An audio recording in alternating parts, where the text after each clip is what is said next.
Olá, boa noite. Eu sou Augusto Melo de São Pedro. Eu sou aluno da Uni Redentor de Campos dos Goytacazes e eu estou aqui agora para poder apresentar a minha avaliação, né, trabalho de avaliação de Física 2, falando sobre ondas e oscilação, mas voltado para o lado de amplificação. No caso, a amplificação que eu gostaria de trabalhar seria a amplificação de instrumentos musicais, ou até mesmo quando você pega o microfone, você utiliza no amplificador, para poder você utilizar esses aparelhos e transmitir com uma melhor intensidade os sons que você gostaria de amplificar para um ambiente, seja numa igreja, seja num show ao vivo, ou em algum evento qualquer. Como é que isso funciona e como a física ela está presente, né, na parte de ondas e oscilação para que esse tipo de evento aconteça. Então, para que isso venha acontecer, eu vou estar agora compartilhando a tela para que a gente possa, juntos, acompanhar esse tipo de estudo que eu gostaria de trazer para vocês. Agora, apresentando vocês aqui a nossa abertura aqui. Para a introdução disso daqui, eu gostaria de trabalhar com algumas definições. São algumas definições que eu vou passar rápido, porque o objetivo mesmo desse vídeo é mostrar na prática como é que as ondas e a oscilação podem ajudar nesse assunto. Quando eu vou falar, primeiro eu queria definir o que é onda. Tendo uma leitura rápida aqui, nós podemos ver que ondas são perturbações que se propagam de um lugar para o outro através de um meio ou até mesmo no vácuo, transportando energia de um ponto a outro sem realizar transporte de matéria. Ou seja, existem ondas de natureza mecânica, eletromagnética e gravitacional. Quanto à sua propagação, nós podemos classificar em 3 tipos de ondas: ondas unidimensionais, bidimensionais e dimensionais. Quanto à direção e perturbação, elas são divididas em ondas transversais e longitudinais. Então, em cima disso, nós vamos começar trabalhando o que é a onda e como é que ela vai atuar nesse meio, tá bom? Mas, para isso, antes de eu começar a trabalhar bem, eu tenho que falar o que é cada coisa, vou fazer uma definição rápida. Comprimento de onda o comprimento representado pelo símbolo lambda, e ele equivale ao espaço que as ondas percorrem até que se realize uma oscilação completa. Ou seja, uma das coisas que eu vou trabalhar bastante com relação à oscilação é como é que o som ele vai entrar dentro do dispositivo e como ele vai sair. E transformar uma onda mecânica, que seria a onda do som, ela é uma onda mecânica, em onda elétrica, um pulso elétrico, e depois, quando ele for sair. Como ele é interessante você conseguir medir, como você conseguir fazer funcionar e qual vantajoso é a descoberta também do eletromagnetismo, né? Mais para frente a gente vai falar sobre isso. Mas, por enquanto, falando sobre onda, eu queria também falar que o comprimento de onda também é definido pela distância entre 2 vales consecutivos. Quando a gente for ver o gráfico, a gente vai ver isso. 2 cristas consecutivas ou 3 nós consecutivos. Nós são as posições do meio que permanecem em repouso durante a propagação da onda. Ou seja, você consegue ver, quando você tiver o gráfico, onde ele vai ter a crista e o vale. Onde passa uma crista e um vale, depois ele vai iniciar aquele movimento novamente, ou seja, depois de um ciclo de movimento, significa que aquilo ali traz uma assinatura, ou traz uma característica única daquele instrumento, ou da voz, ou do que você está utilizando. Talvez pode ser uma onda senoidal feita através de um dispositivo elétrico, mas, no caso, a gente consegue definir quando em ciclos cada uma dessas ondas que a gente trabalha. E o comprimento de onda mostra também para a gente que quanto mais larga a onda, mais a gente vai ver, a gente vai sentir que o som ele fica mais grave, mais curta a onda, mais agudo ele fica. E isso tem relação direta com a frequência, né?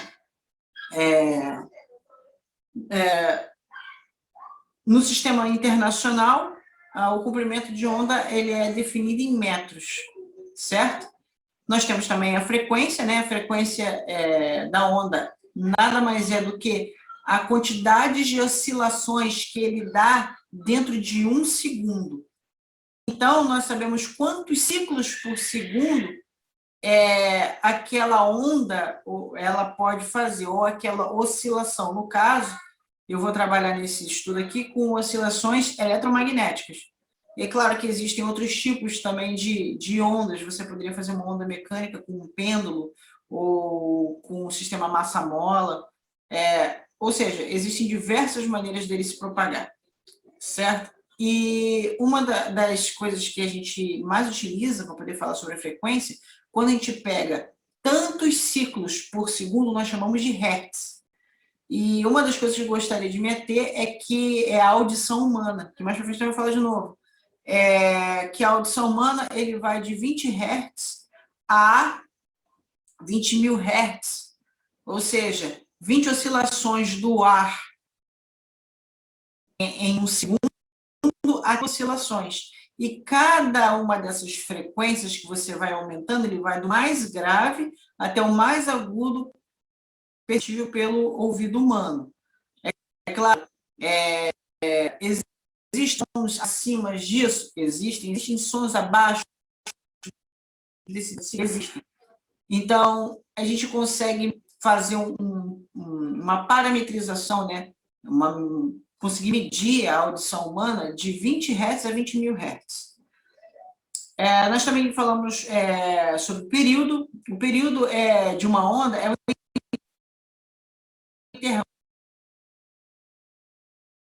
tempo para uma teórica, também são dadas em salas de aula. Eu gostaria de trazer mais outras coisas também interessantes, caso queira fazer um estudo aprofundado de ondas de oscilação, né? Velocidade de propagação.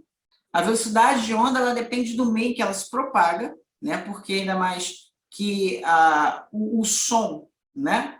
Ela precisa de um meio para se propagar, tanto é que se você for tentar fazer um experimento, para quem gosta muito de ficção científica, aquele filme Star Wars, né, onde passa as naves no espaço e saem aqueles barulhos do laser saindo, aquilo dali seria impossível, porque o som ele não pode se propagar no vácuo.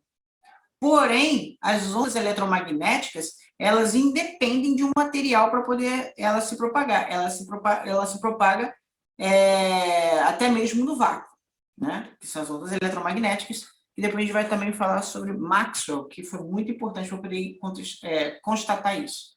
Além disso, essa grandeza, que é medida em metros por segundo no sistema internacional, guarda uma relação matemática de grandeza, frequência e comprimento da onda. Ou seja, essa relação que existe entre o comprimento da onda e a frequência que ela tem mexe diretamente com a velocidade de propagação. Quem quiser se aprofundar mais, pode também dar uma olhada no efeito Doppler, né? Que é quando, por exemplo, uma ambulância, quando ela vai chegando mais perto de uma pessoa que está parada, o som vai ficando mais agudo, depois que atravessa, o som começa a ficar mais grave por conta do alongamento, né, desse comprimento de onda. Então, esse efeito que dá no seu ouvido é exatamente também depende da velocidade de propagação desse som, né?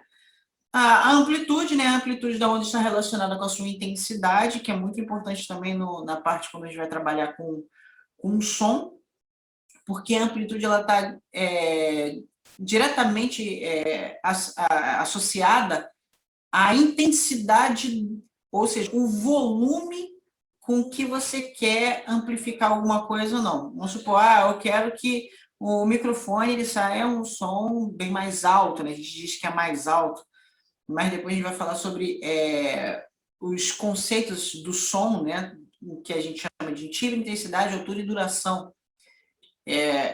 Então, vamos falar como volume. Eu quero que ele tenha maior intensidade. Se você quer que o som seja mais intenso, então você está aumentando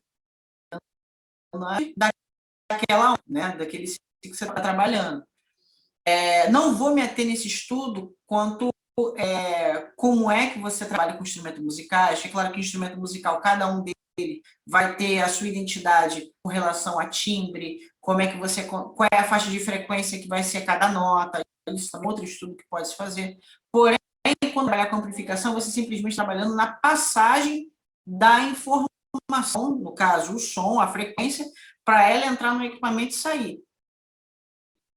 A amplitude ela um dos princípios que vai acontecer, como a altura da crista e do vale, fazendo com que o som seja mais intenso, ou seja, acumulando mais energia para que o som consiga se propagar com maior intensidade, né? Aí também tem outros exemplos onde a gente pode ver a amplitude, né? Dependendo. Vamos supor que você joga uma pedra na água, né? Se joga a pedra na água, ele vai fazer umas ondas. Porém, se você taca com maior intensidade, essas ondas elas vão ser maiores. Essa é a questão da amplitude. São vários exemplos que a gente pode utilizar. Passando um pouco mais, falando sobre a propagação das ondas, né? Elas podem ser de 3 modelos, né? Que a gente conhece, que são as unidimensionais, bidimensionais e tridimensionais. Lembrando que as ondas são perturbações, ou seja, essa perturbação está sendo no sentido de oscilação de alguma coisa, pode ser da eletricidade, pode ser oscilação do campo magnético, pode ser oscilação do vento, no caso, para poder você fazer o som, pode ser uma oscilação de qualquer forma, de qualquer onda mecânica ou eletromagnética. Então, elas, para poder se propagar, elas têm várias maneiras de se propagar. Unidimensional significa que ela vai numa única direção, certo? Usa uma única dimensão, a dimensão X, onde ela consegue se propagar de maneira que ela não consiga usar um eixo de coordenadas, né? Já as bidimensionais, elas trabalham com 2 eixos de coordenadas, as tridimensionais, 3 eixos de coordenadas. Então, você consegue até mesmo fazer a localização através disso daí. Por exemplo, existe aquele caso do morcego ele conseguir se guiar pelo som que ele emite, né? Então, ele emite o som, os ouvidos dele são treinados para isso. Existem até pessoas que são cegas que conseguem treinar um pouco isso e conseguem até melhorar, saber onde é que eles estão localizados, né? Ele emite o som, aí ele bate alguma estrutura, essa estrutura ela faz refletir o som, nisso que ele reflete, ele sabe que tem alguma barreira, ele vai voar para um lugar diferente. Isso por quê? Porque ele está usando o tridimensional, ele está utilizando tanto a distância quanto aqui a largura e a altura que ele está. Então, é um tipo de localização, você pode fazer ondas tridimensionais como o deslocamento do som, bidimensionais como o sistema eletromagnético, que ele trabalha com 2 vertentes, né? Que ele trabalha tanto com a eletricidade e o magnetismo, né? Tem as unidimensionais, que são oscilações simples, ondas formadas como massa-mola, ou para frente e para trás, né? Então, tendo um apanhado geral sobre essas definições, eu agora venho mostrar mais ou menos em gráficos, né? Como é que eles se apresentam, né? Aqui é aquilo que eu estava falando a respeito de uma onda, certo? Como ela funciona. Aqui nós temos as partes mais baixas, nós chamamos de vales, onde são as partes mais altas, nós chamamos de crista. O comprimento de onda, ou ele vai entre 2 cristas, ou 3 sequências de nós, certo? Vamos supor que ele comece aqui, ó. Aqui tem certinho, ó. 1, segundo nó, terceiro nó, ou seja, ele fez 3 nós em relação à direção de propagação dessa onda, certo? A amplitude que eu tinha falado, quanto maior a amplitude, maior vai ser a energia que ele vai poder trabalhar, certo? Sobre a frequência que a gente falou, nós temos aqui um gráfico de alta frequência e baixa frequência, né, que também, para a parte da música, também vai ser interessante. Qual é a diferença entre um contrabaixo e uma guitarra, se alguém for trabalhar isso? Né? Uma guitarra ela já trabalha com altas frequências, de média para alta frequência, né? Então, significa que essa oscilação, ela vai ter um encurtamento no comprimento de onda, que também aumenta o quê? O número de ciclos por segundo. Já o de frequência, dando um exemplo, a tuba, um contrabaixo, né? Um contrabaixo elétrico, ou um baixo, né? Um baixolão, eles trabalham com faixa de frequências baixas, né? Que são sons mais graves. Então, o comprimento de onda, logo, eles se alongam, né? Aqui nós temos alguns exemplos também que nós vamos trabalhar com timbres, né? Cada instrumento musical, cada coisa que você for tentar amplificar, eles passam, eles têm uma assinatura própria, e a assinatura própria deles é o timbre, né? Mas como é que você vai conseguir identificar um timbre de uma coisa tão complexa? Não é tão uma ondazinha assim, tão simples como está aparecendo nos gráficos aqui que a gente está estudando inicialmente. Dá para você identificar quais são os ciclos. Se você for ver aqui, por exemplo, um diapasão, que é um instrumento que você toca para poder fazer, para poder afinar, né? Um instrumento afinado em Lá, ou em Si, ou até às vezes em Dó, né? Que tem uma faixa de frequência que ele oscila, ele tem uma oscilação bem, assim, bem próxima a uma oscilação senoidal, né? Parece, mas não é. Agora, se você for ver um violão, pelas características do material, pelas cordas, pela tensão que ele está recebendo, então ele vai ter, para poder fazer cada tipo de nota, esse tipo de gráfico aqui. Tanto é que quanto mais ele for passando esse gráfico aqui, ele vai chegar a um ponto que ele vai começar a ter uma repetição. E onde tem essas repetições é onde a gente consegue definir quanto foi a oscilação completa dele, certo? A mesma coisa, por exemplo, o clarinete parece até uma onda quadrada, né? Você consegue identificar quanto é um ciclo dele. Aqui o oboé também ele tem um pouco, uma diferença gritante entre o violão, o clarinete e até mesmo o diapasão. Aqui do lado, nós estamos também mostrando um gráfico de intensidade de propagação do som, né? Ou seja, nós temos a intensidade e também o tempo de propagação dele, né? Por exemplo, um diapasão, ele dá um som onde ele é um som pontual. Aqui ele ainda mostra quais são o gráfico, né? Da intensidade, onde cada um das frequências onde bateu, né? E aqui você consegue também ver o gráfico de cada um dos outros instrumentos. Então, seguindo, só para poder a gente também definir ondas longitudinais e transversais, que também faz parte de quando você vai estudar alguma coisa a respeito de som, né?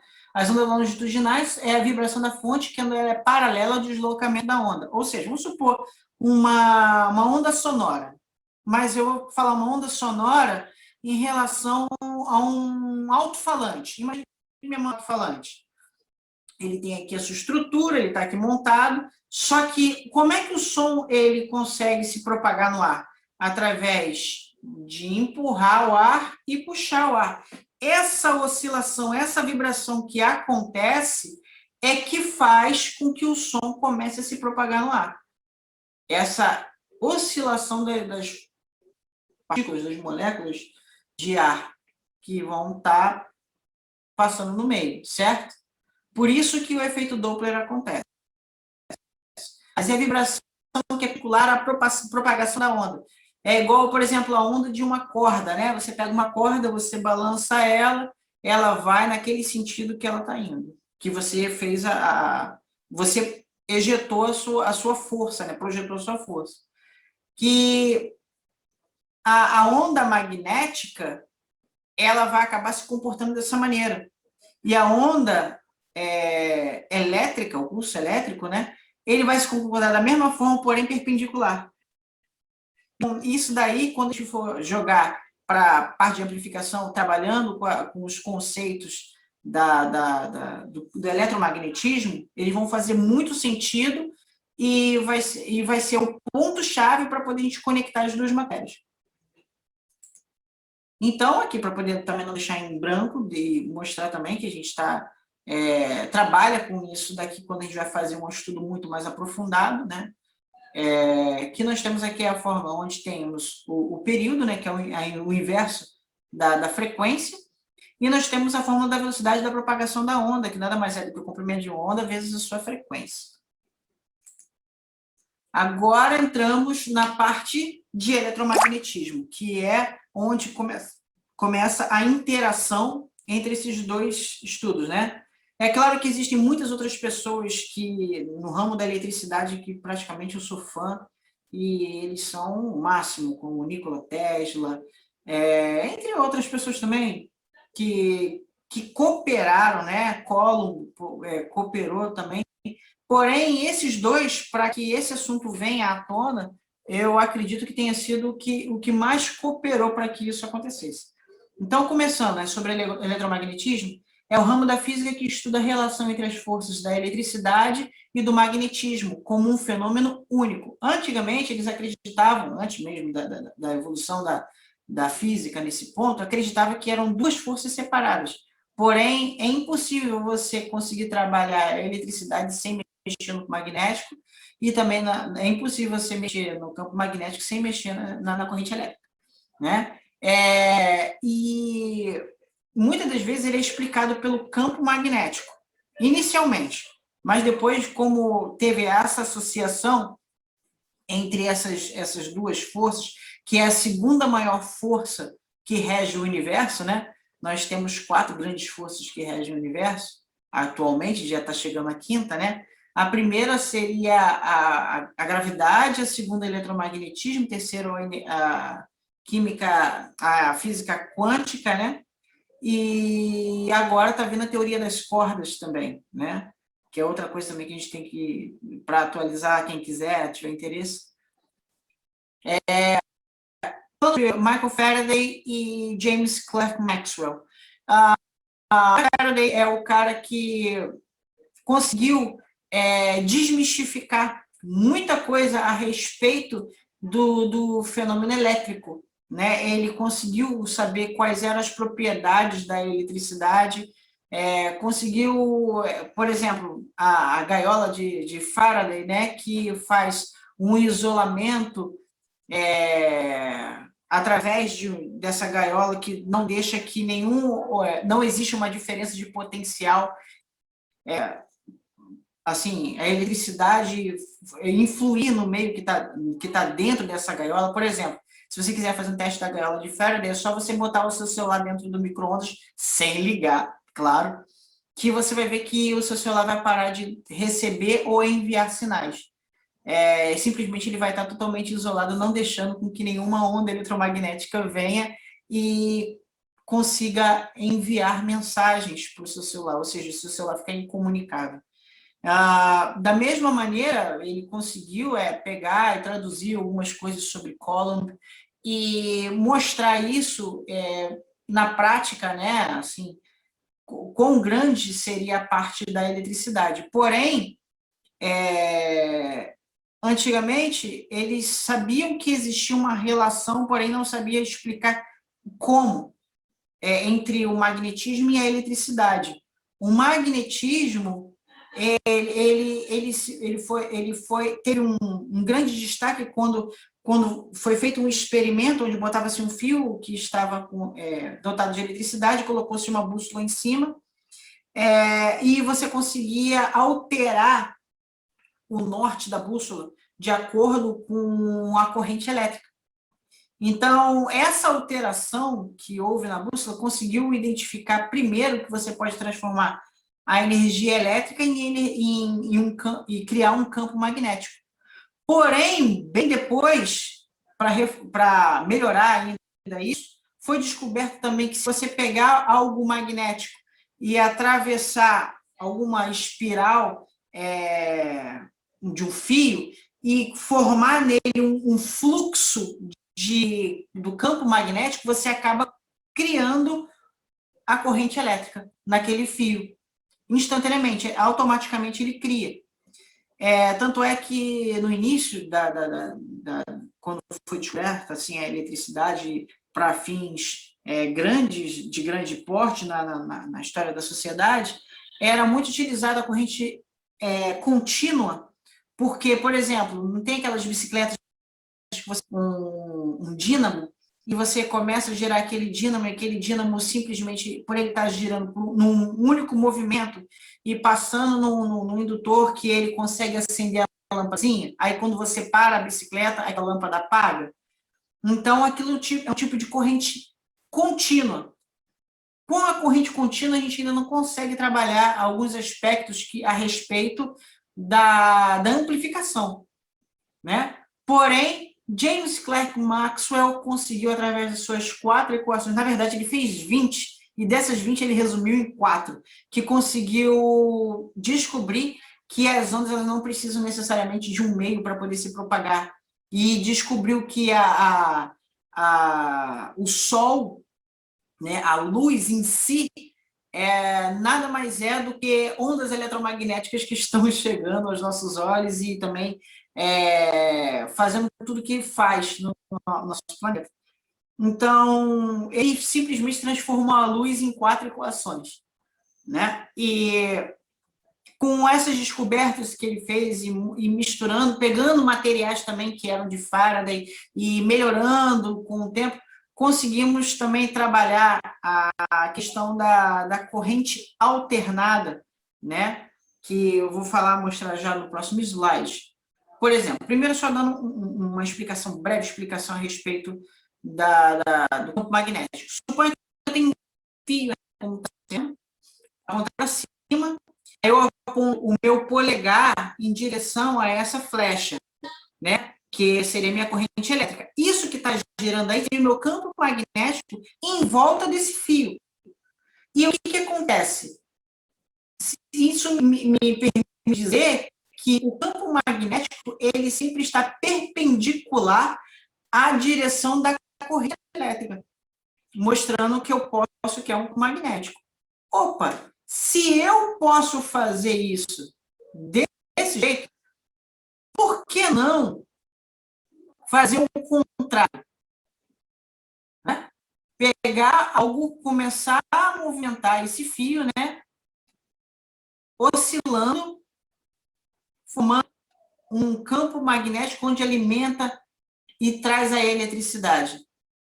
Ou seja, aqui já nesse quarto desenho aqui, a gente já pode perceber que quando eu crio um fluxo magnético dentro dessas espirais, eu estou criando um campo magnético e automaticamente eu acabo criando corrente elétrica. Então, significa que o campo magnético e a corrente elétrica, elas são indissociáveis, elas andam em conjunto. Para finalizar, aqui no último quadrado, nós temos aqui como seria o sentido do campo magnético se eu crio aqui uma espiral fazendo o quê? Esse tipo de campo magnético ele consiga ser distribuído num anel. Ou seja, eu consigo, com a eletricidade, formar um campo magnético e com o campo magnético eu consigo formar a eletricidade. Por isso que eles são desassociados. Certo? É claro, a partir disso, existem outros conceitos como indução magnética, né, que fazem que a gente consiga trabalhar esse de você captar o som para amplificação. Eu tenho aqui alguns exemplos de alguns sensores, né? Nós chamamos eles de captadores, né? No caso aqui, eu peguei um captador de contrabaixo, e aqui o que acontece? Como é que eu vou criar aquela onda, já que a minha ideia é amplificar, né? Chegar e pegar o som e transformar ele em impulso elétrico para poder ele entrar num equipamento, ser amplificado e depois sair numa caixa de som com um volume bem maior, né? Aqui eu tenho 2 pinos, né, por exemplo, e um pino desse seria positivo, outro negativo, e tem a corda, no caso aqui, para esses tipos de instrumentos, a gente só usa cordas de aço ou com algum metal, certo? Para poder criar a oscilação desses dois pinos. Esses dois pinos, eles são ímãs. E eles são excitados pelo movimento dessa corda quando você toca. Que aí ele sai por aqui, por essa bobina, que isso aqui é uma bobina, certo?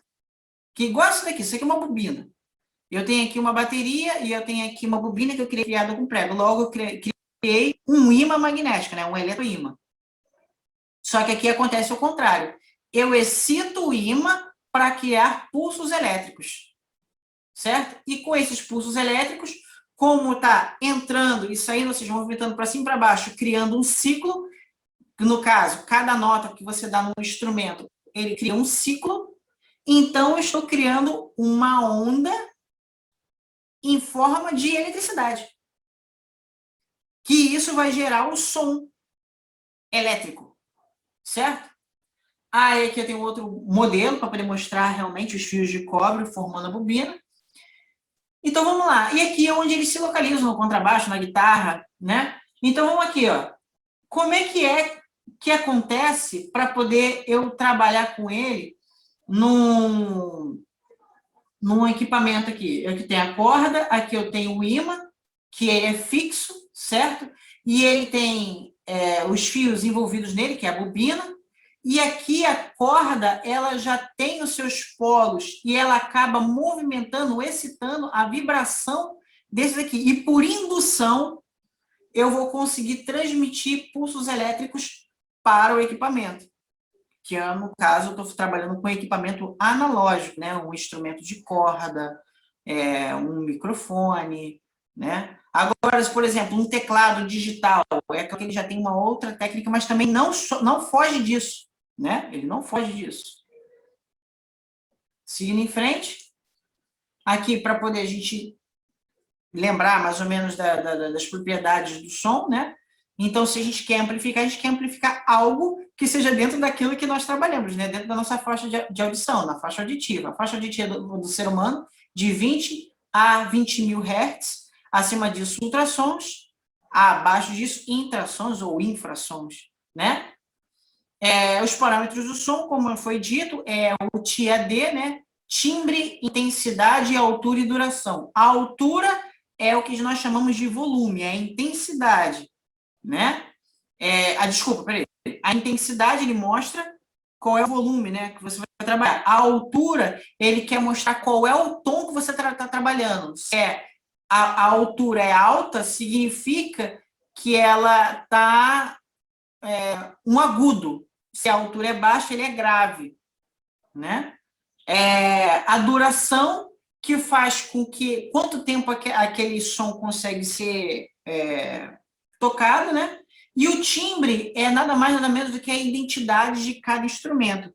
Você pode e ele é feito através de como esse gráfico ele vai se comportar. Tanto é que você sabe de ouvido qual é o som de um violão e um som de teclado, de um piano, né?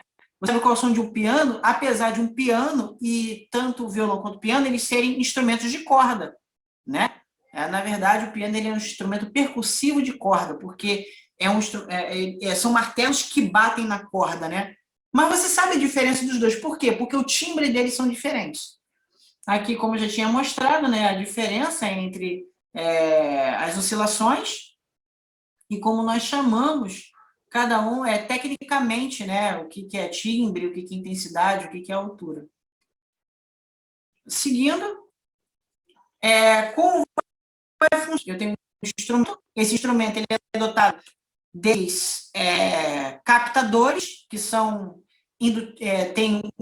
são indutivos, né? Ou seja, a oscilação que acontecer na corda vai aquele pequeno ímã, né? Que foi feito como se fosse com a mesma estrutura de um eletroímã, porém ele é passivo, ou até mesmo ativo às vezes, com o uso de uma bateria, para dar maior ganho, ou seja, pegar mais, captar melhor a oscilação, e ele vai ser um amplificador. No caso aqui, eu botei uma interface de áudio. Se é uma interface de áudio, pode ser um amplificador, um pré-amplificador, que seja.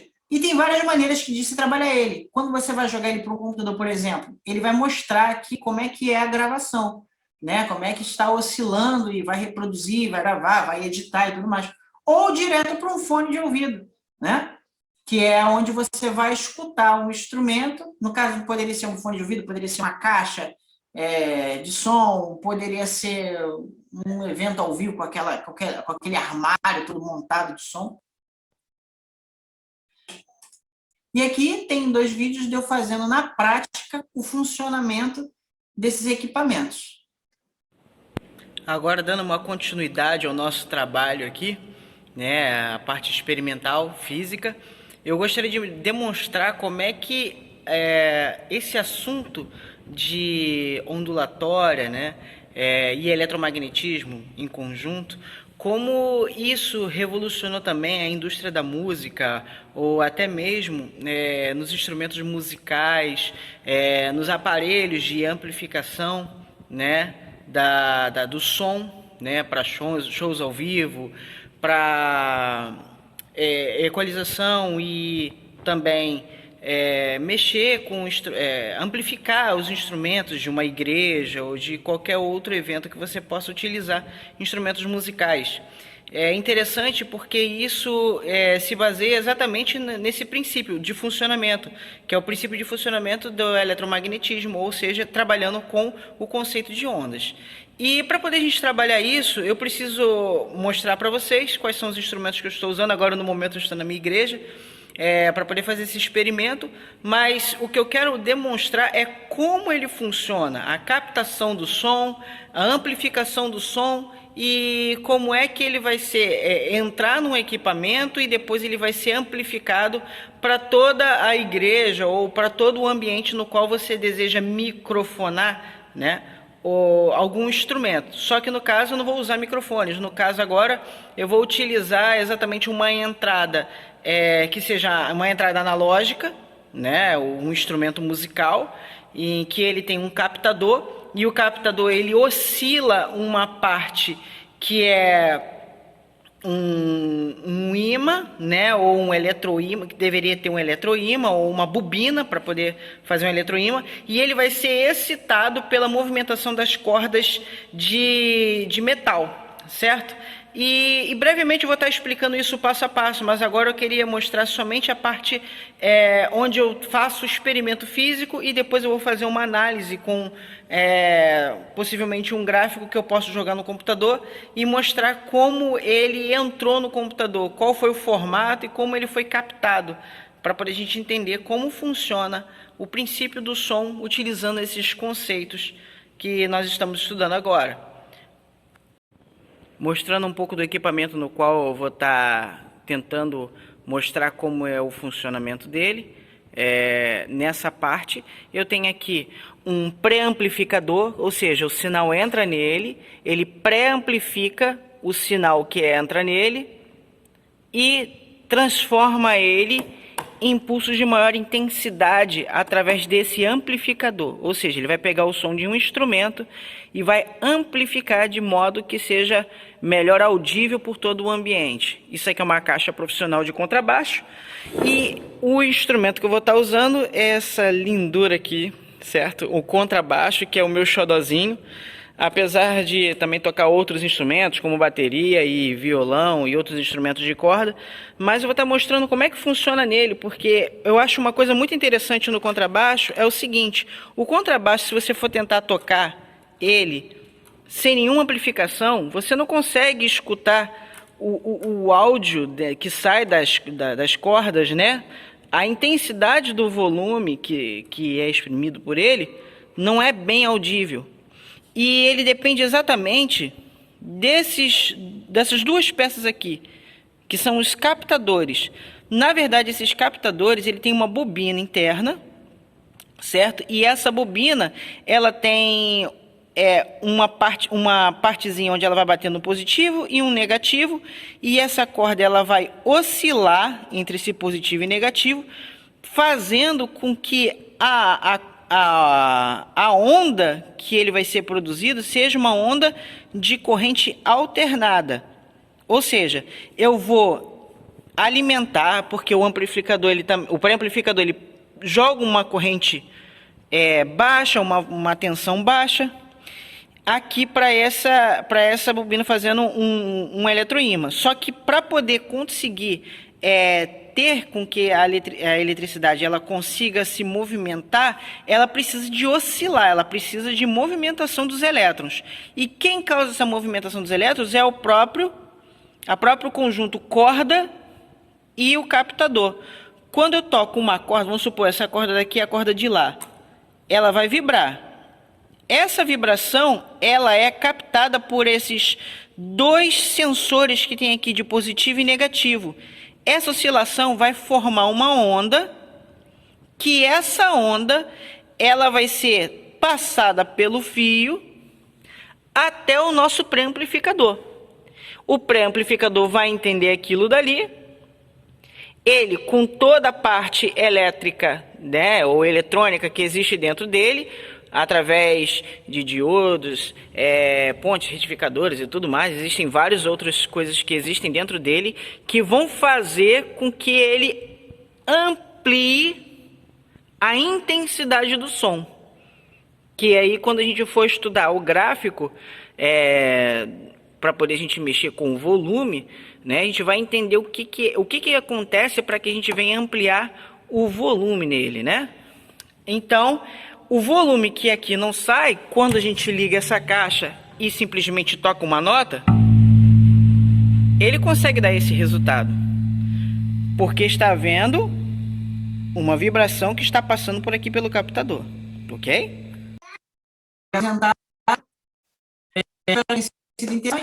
Né? Apesar de, peço também perdão pelo chorinho da minha filhinha, mas foi feito com muito carinho, tentando mostrar no mínimo, né, um assunto que é tão grande, existem muitas outras coisas que a gente ainda pode falar a respeito de como funciona isso, como é que são feitas as engenharias dentro da igreja para poder você fazer a acústica, tudo isso tem a ver com ondas e oscilação, como é que é a afinação de instrumento, como é que você consegue harmonizar todos os instrumentos, né, ensaios de música, ou seja, existe uma infinidade de assuntos para tratar. Porém, eu gostaria de tratar sobre a amplificação, como ela funciona, de forma analógica. Espero que quem está assistindo tenha gostado e me ponha à disposição para qualquer outro tipo de dúvida, ok? Que Deus abençoe o seu dia, sua tarde, sua noite, a hora que você estiver vendo isso. Até mais. Tchau, tchau. Obrigado.